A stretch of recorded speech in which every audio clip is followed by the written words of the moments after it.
What's up, everyone?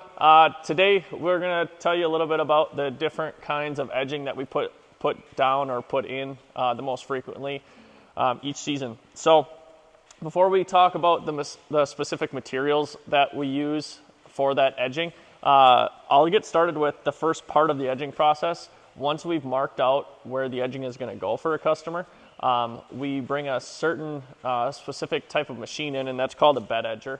And what the bed edger does is it makes a nice, clean, even cut in the ground where the edging of your choice is going to lie. So what's nice about this is it allows the edging style to be into the soil and not sticking up above ground where it can easily move around and be wrecked, essentially. So as you'll see here, we've made a test run. Yeah, we're doing it in the barn because it's raining today, and I didn't want to do it outside. So for the sake of this video, you can see the purpose of it. So what this does is when we use this machine, you can see it leaves a pile of dirt here, and it's very pulverized and clean. We want to pretend when we're pulling this that this is on the inside of the landscaping bed. So if we're doing some new construction or a new landscape plan for someone, when we do this side that I'm on would be the lawn side. The dirt pile side would be what's on the inside of the landscaping bed. What we do then is we just rake it out nice and smooth like this in the bed. Make sure that the grade is good on the inside of the bed, and then put your fabric over the top so you can put down your stone or mulch. So anyway, first step is paint it all out, and second step is to make your trench. So we've done that. Now, right over here are the most common edging styles that we put in each season. So if we kind of actually go back here for a second, we'll get started with the most economical edge, and that is what we call our natural edge.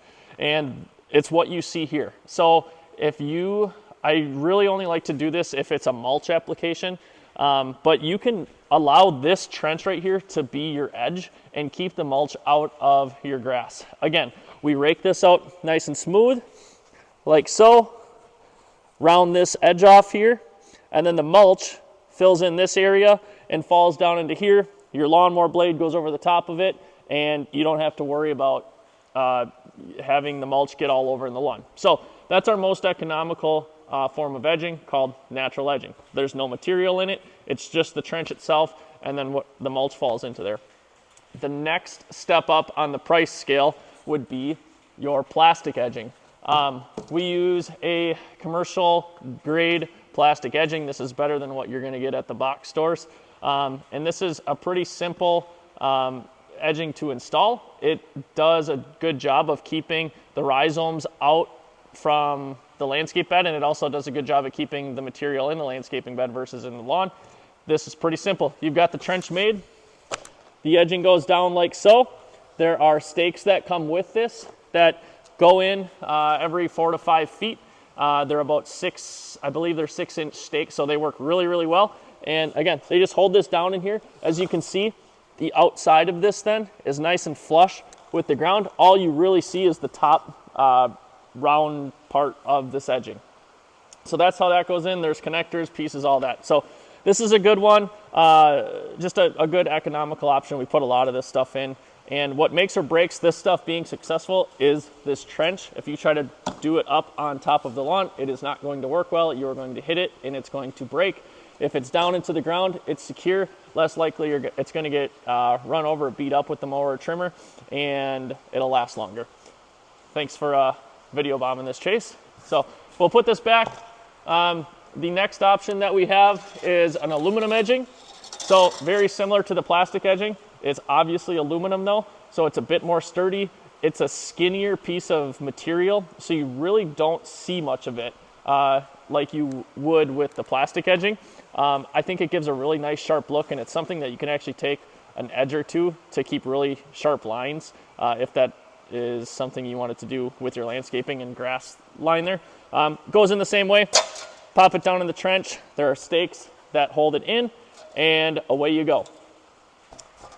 Not last, but we have done this custom style edging. So this is just a piece of 1/8 inch steel that we have custom cut. And when we put this in, we hand weld the sections together. Thanks again, Chase. We weld all of the pieces together so that once we're all done, it's all one solid piece. So this is starting to get to the pricier side of the edging. So we're starting from cheapest is the natural edge. Next step up is the plastic edging. Next step up from there, price-wise, aluminum edging. And from there, we have the 1/8" steel edging that we use, where it's welded on site. And then the last bit that we have is the concrete curbing. We don't do this, we contract this out.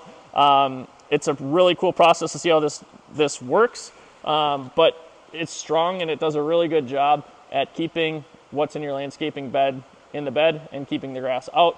It's really easy to cut over. As you can see, it's got a beveled top to it. So for this stuff, you don't make a trench like this. It just essentially goes on top of the ground. You just cut the sod out and then this goes in. So anyway, those are the main styles that we do at R4S. There's a lot of other options that are out there that I've seen people do that are really creative. But around here, this seems to be the main 5 that we do. So if you have any questions on how we install this, let us know. It's pretty self-explanatory, but hopefully you were able to learn something from this. So thanks a bunch.